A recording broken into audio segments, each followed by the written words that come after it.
Hello and welcome back to my channel. For those of you who don't know me, I'm Melissa and this is The Written Adventure. For those who are not aware, my husband and I got married in January. We had a bit of a delay for our honeymoon, not too much. We just wanted to enjoy being married and not have to deal with planning a honeymoon after all the wedding planning we just did. And because we got married in January, we figured any place that we went to was going to be most likely cold. So we decided to wait a couple months, have our honeymoon in April. So our plan was to go to the UK and Ireland. I have traveled internationally before. I've been to Beijing, I've been to Canada, I've been to Mexico. My husband, on the other hand, this was his first big international trip. We've been to Canada together. This was his first hop across the pond. But yes, I think Edinburgh for the architecture alone was my favorite. You'll also get to see a hard launch of my husband. For those of you who have been on my Instagram, this is not new. He's been here. We've been together since 2016, but because my YouTube is new, this is a hard launch, even though he's been around for 8 years or so. Just kind of diving right in, you will see we went from London to Edinburgh, Edinburgh to Glencoe, which I don't pronounce correctly in the video, but you'll see later on. It is Glencoe, not Glencoe. So we go to Glencoe, we went back down to Edinburgh to fly over to Belfast, and from Belfast we went to Dublin and Dublin back to America. It was a whirlwind of 10 days. Looking back over this and kind of filling this out was really a nice way to relive the experience. We love this trip. I was already making jokes while we were on the trip that I couldn't wait to go back. Especially to Edinburgh and Glencoe and Dublin. In total, we only had maybe 2 days per city, which I felt at times was a little bit of a shame. I would have loved to have just like one more day to just kind of really soak everything in. But that's why we already talked about planning future trips down the line. I know I already want to go to Inverness next and kind of make my way back down to Glencoe and go over to the Loch Ness. I loved the Highlands. It reminded me a lot of a summer home I have up in the Adirondacks. So that was something that I really felt like when I was feeling a little homesick, that kind of settled me. And Dublin, I feel like we especially did not get a huge handle on just because we were really there for only a day. We got on the train at like 4 p.m. You can see that we had like some initial walking around, getting dinner, going to bed, and then waking up, and we went straight into activities. And then I'll probably come back in at the end and just wrap up everything. I hope you enjoy. We started off in London. We were so close to Westminster Abbey and Big Ben. Jim and I are huge Indiana Jones fans, so Jim found the hat makers, the Hattery, if you will, where they made 4 out of the 5 Indiana Jones hats for the movies, and he got his very own hat. Doing pretty good so far. Oh yeah. Gonna make our way to Passyunk. Just ate at Passyunk. Had a great time. Yeah. Put $1 up on the wall. Philly spot in London. Yeah. Put $1 up on the wall underneath the Chase Utley jersey. We're gonna start making our way and start shopping. All right, we are in day 3. Question mark? Day 3, question mark, of the honeymoon. We just went to Costa Coffee. We got some Bakewell tarts we're gonna try out. Apparently Melissa tells me that they are a staple from Great British Bake Off. They are. We are supposed to make our way to the train to Edinburgh next.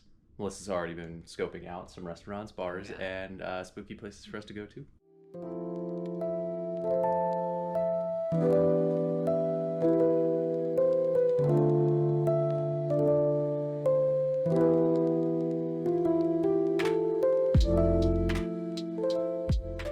So we had a stressful day trying to figure out PIN codes for the train station we're going to tomorrow, and realized that it was 10 o'clock at night after doing all of that, and we decided to get Uber Eats despite there being so many pubs and super nice restaurants outside.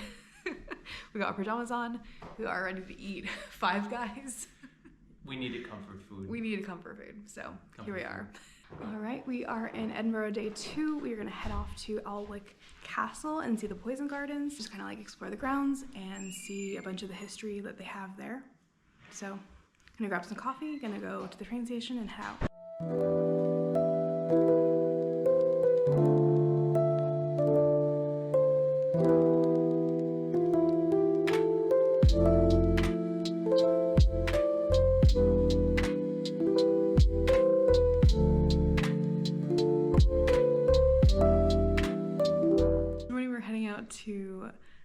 Giles Cathedral and the museum.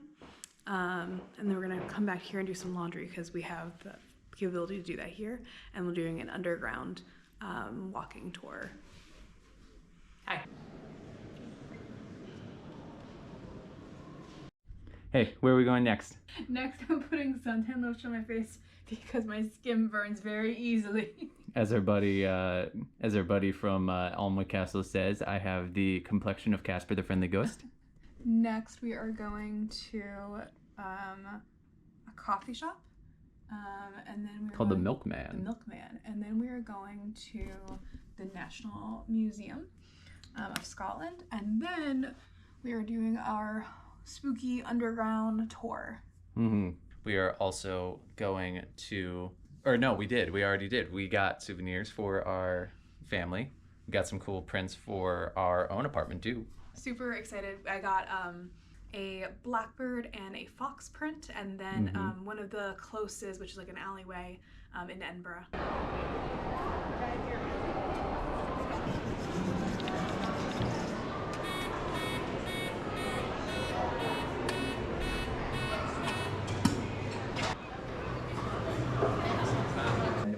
But before we head into this room, I'm going to give every single one of you one instruction.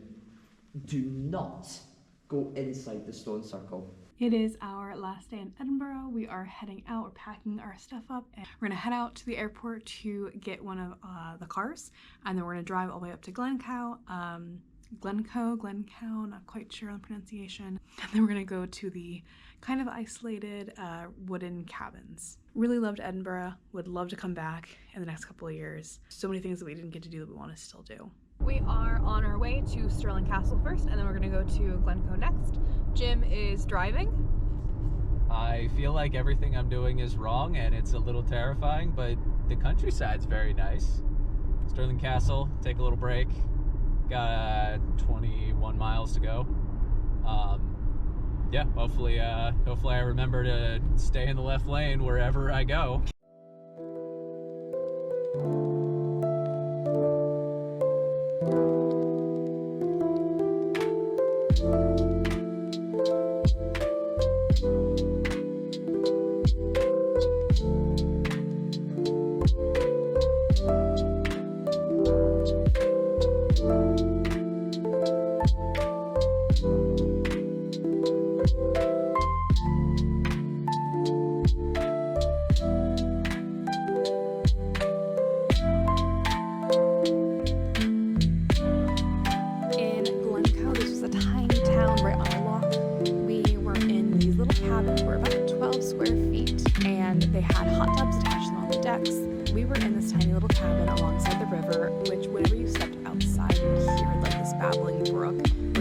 Relaxing, and after being in the city for such a long time, kind of being on a very hectic schedule, we had 2 whole days to just kind of decompress and relax here, and that was so needed.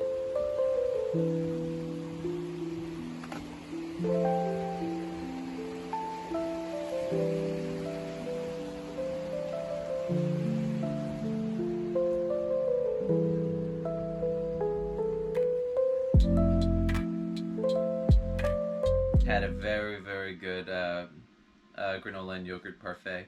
Yeah, we ate that so fast. That was gone. Ate that so fast. I don't want to leave. This place is amazing.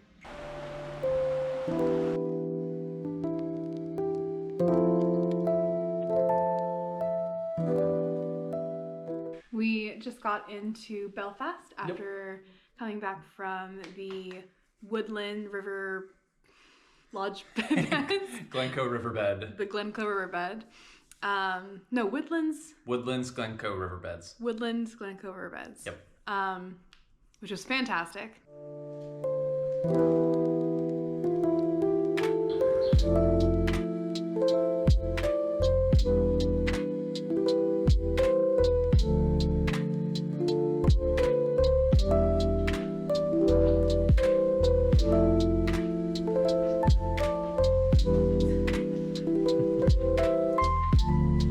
It's our first day in Belfast. We went to the Titanic Museum. We saw a mummy. They had it like unwrapped and everything, like parts of it. They had the hand unwrapped, they had the foot unwrapped, they had the face unwrapped. It was cool. And then we got lunch, and then now we're back here, and we're gonna grab dinner in a little bit. First rainy day in the UK. Yeah, shockingly, first rainy day. It is one of our last days on this trip. We are in Belfast, heading to Dublin this morning. We have a busy day planned. You always time me when I'm putting on my shoes. We have a busy day planned. We are going to Dublin, drop off our bags, going to Trinity College, the Book of Kells, and then in the evening we're going to Guinness, and then eat dinner, go to bed. In the morning we wake up, we fly back to America. It's gonna be a busy one. It's gonna be a busy one, but we're excited to enjoy Dublin, but we're also excited to see your family again. Yes.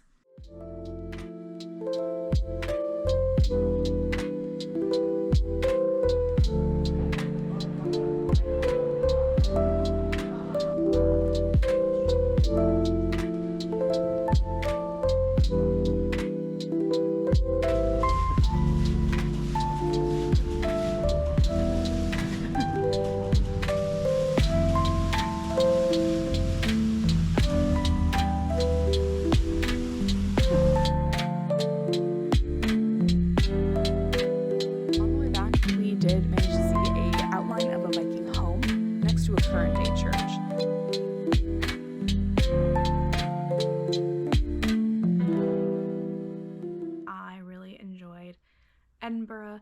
Just the architecture alone was just so inspiring.